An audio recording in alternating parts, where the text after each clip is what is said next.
Good evening, students. Welcome to Sri Ramanuja Vidya Mandir, a temple for learning. So, in this class, we will discuss some important note points on average velocity and average speed, and also some principles and concepts based on vectors. Let's see. Average speed. We already discussed about the average speed and average velocity concepts in our previous lecture. Okay. Now look at the some important note points here. Average speed is a scalar while average velocity is a vector, and both are having the same units. Both will have meter per second, and the dimensions are L and T power minus 1. So later you will come to know about these dimensions. First you remember this point. Okay, later we will discuss about this. Average speed or velocity depends upon the time interval over which it is defined. That means depending upon the time interval, these values will depend. Understood? Average speed is equal to average speed is equal to total distance divided by total time divided by total time. That means it depending upon the time interval on the time interval. And the third point is very most important point. For a given time interval, average velocity is a single valued, while average speed can have many values depending upon the path followed. See, suppose here for a given time interval, average velocity is a single valued. That means, say for example, so this is the point A and here the point B. Say suppose an object traveled in this manner. An object traveled in this manner, like this, and like this, and reached here. Then so this is the direction. And average velocity single valued. That means if you take the average velocity, so this is the displacement traveled by the object, that is A to B. Say for example A to B is 10 meters. That means average velocity that is equals to, here the displacement is equals to 10 meters. Say for example time interval, so to reach this time interval, say for example that is equal to 5 seconds, that is equal to 2 meter per second. That is the average velocity. But if you calculate average speed, can have many values depending on the path followed. It can have many values depending on the path followed. Say for example, see A to B. A to B can be moved in this manner, like this.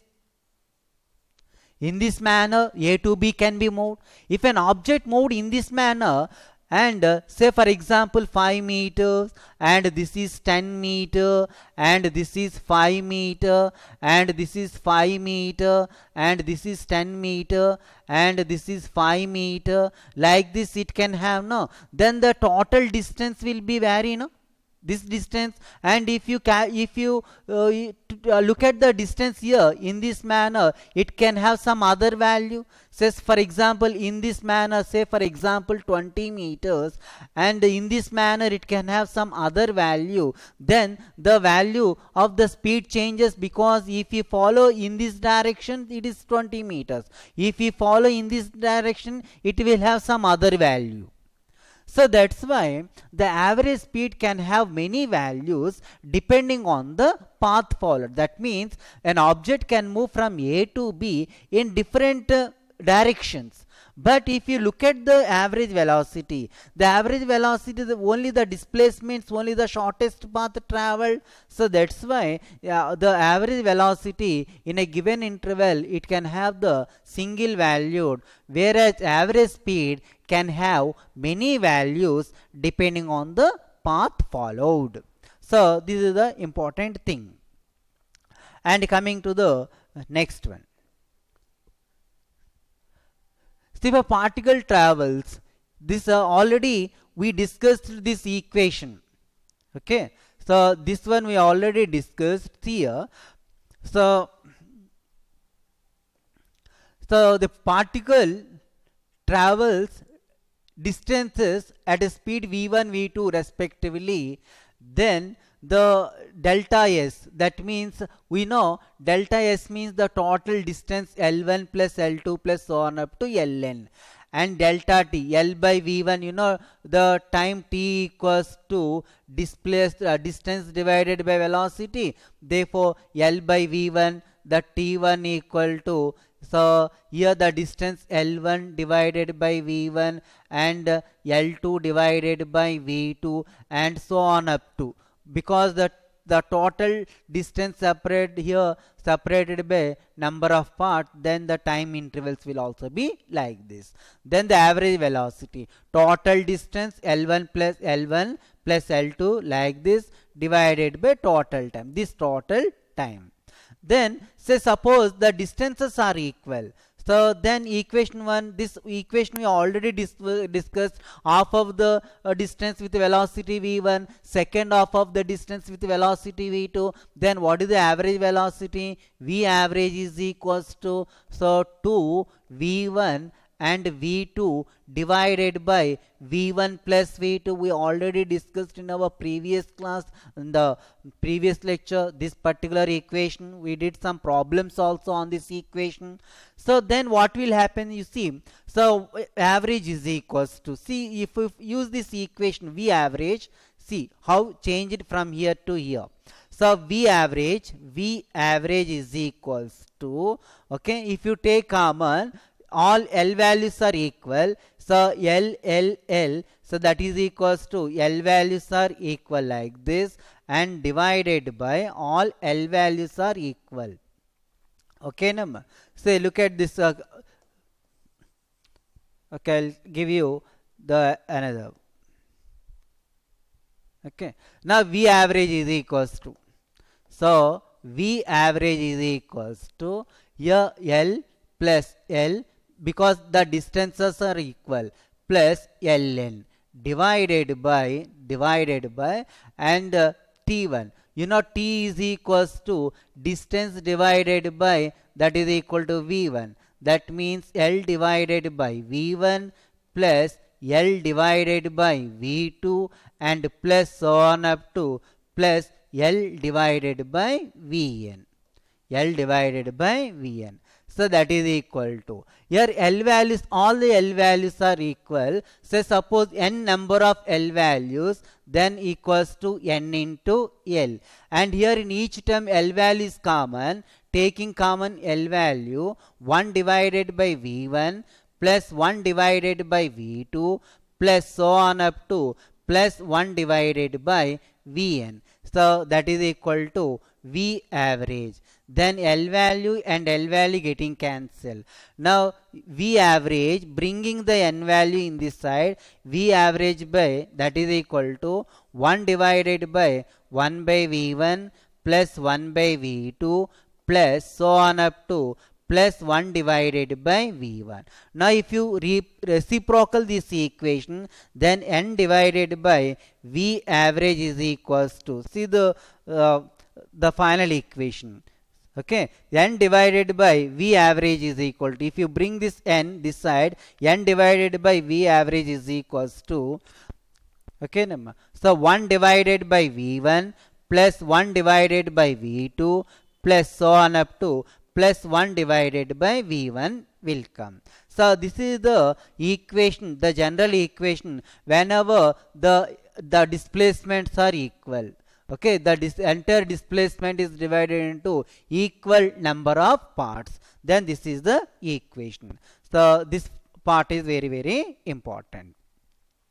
Now coming to another equation. Say suppose here the time intervals are equal. Yesterday also we have seen one equation, previous class we have seen one equation. When the time intervals are equal, then V average is equals to, so suppose if you have taken the two velocities like this, the total time is equal to t, then total time equal to t, and in the t divided by 2, velocity is v1 and next t divided by 2, velocity is v2 t by 2, then the average velocity v1 plus v2 divided by 2. So this is the important equation.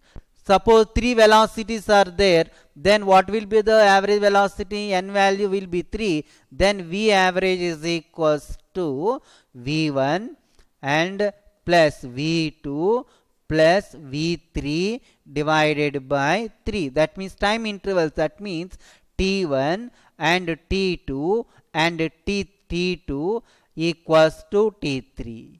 So then you have to use this formula, and remember all these equations are derived from the general equation. What is the general equation? V average is equals to average velocity equal to total displacement divided by total displacement divided by total time. Total displacement divided by total time. All these equations are derived from this general formula. You have to remember the general equation.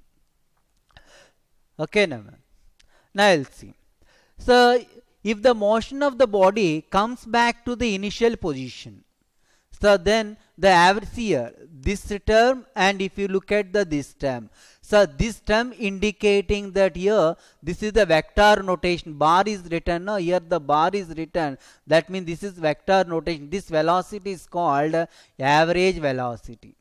This velocity is called average velocity. This velocity is called average velocity. And you know, average velocity can be 0 whenever the displacement is equal to 0. Suppose the displacement is 0, because we know average velocity equal to total displacement by total time. An object started here, traveled in this manner and reached the same position, then the displacement is equal to 0. Displacement is equal to 0. So in this case, average velocity value equal to 0. But if you look at the average speed, V average, which is greater than 0 and finite value, that means it should have a value. Why? Because the distance cannot be 0 and it cannot be negative also. Remember, the distance is always positive. Since the distance is always positive, its value, this value, see the difference between this and this. So this indicating here the bar is not written, that's why this is average speed. This is equal to average speed. This term is average speed. Okay, and for a moving body, average speed can never be negative or 0 unless t equals to infinity time. So t equal to infinity time, that means, you know, average speed equals to total distance divided by time.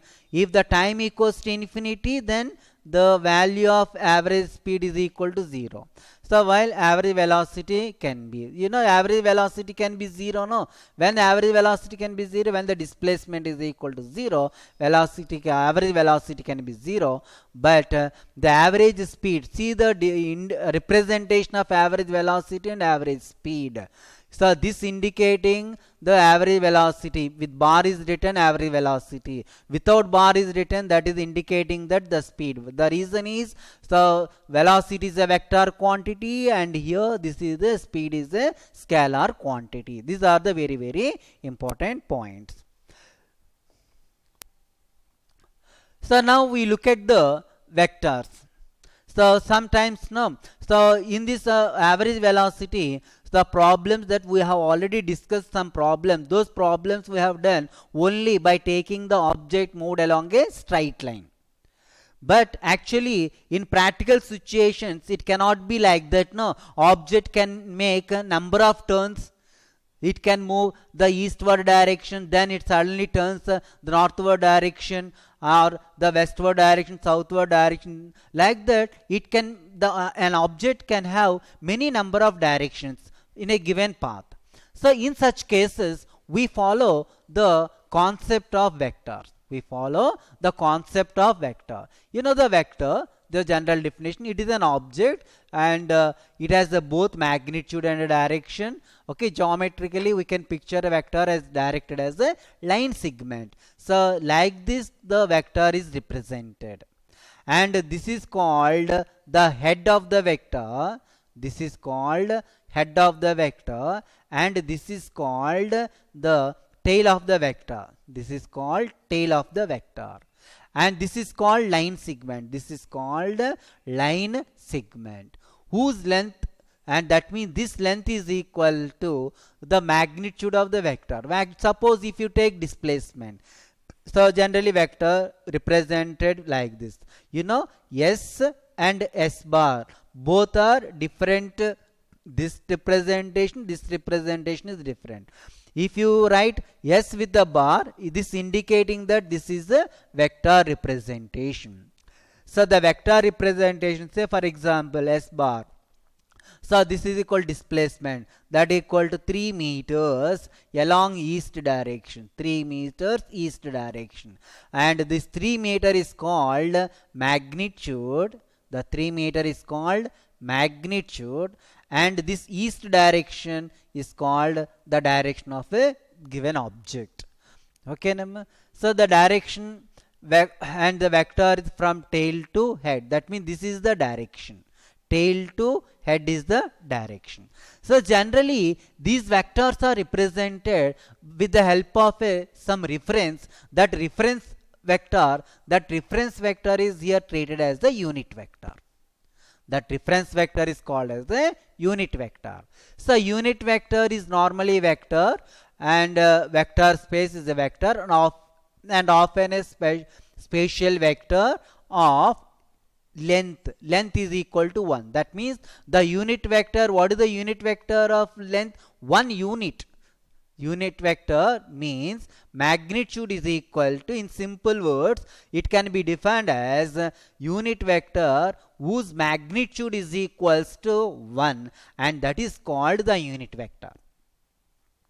Now we'll see how these unit vectors are represented. Okay, now look at the basic concepts I am giving you. These are very useful, not only for the dealing with the velocity or the displacement problems. So it also very useful in dealing the problems with the force concepts, momentum concepts. So in physics, so the majority of the problems, they depend on the vector concept only. So you have to concentrate on the vectors. So for representation, so we already defined the unit vector. What is the unit vector? The unit vector is nothing but a whose magnitude is equals to 1. Magnitude is equals to 1. That is called the unit vector. Now to represent any physical quantity in vector representation, we take I cap and the j cap and the k cap. I cap, j cap and k cap are the unit vectors along the x direction, y direction and z direction. Here this is called I cap and j cap and k cap. So what are the I cap, j cap and k cap? I cap is the unit vector. I cap is unit vector along x direction. Vector along x direction. Okay, and the j cap, this is the j cap. The j cap is also unit vector along y direction. And k cap is also a unit vector. K cap is also unit vector along z direction. So you have to represent, these are the fixed directions, okay, while solving problems based on the directions. The directions are very important. Now we'll see how to represent represent any physical quantity in vector notation. How to represent any physical quantity in vector notation. Now just simple example. So say for example,